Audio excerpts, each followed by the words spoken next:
మన టాపిక్ ఏంటంటే Christian rights along with Indian constitution.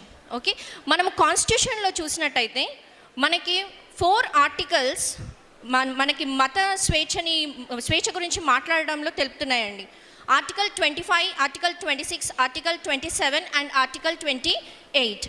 ఈ 4 ఆర్టికల్స్ కూడా వివిధమైన కార్యక్రమాల గురించి మాట్లాడుతున్నాయి. మనకి 25 ఆర్టికల్ చూసుకుంటే ఏంటంటే, మనం ఏ మతాన్నైనా యాక్సెప్ట్ చేసే స్వేచ్ఛ మనకుంది, దేని గురించైనా మనం మాట్లాడే స్వేచ్ఛ ఉంది, మనం స్వీకరించిన మతం గురించి మనము ఫ్రీగా ప్రచురం చేసే రైట్స్ మనకిస్తుందన్నమాట.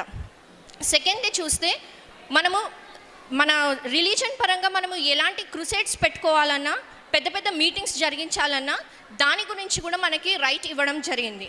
అండ్ ఆర్టికల్ నెంబర్ 27 చూసుకుంటే అందులో ట్యాక్సెస్ గురించి మాట్లాడుతున్నారండి.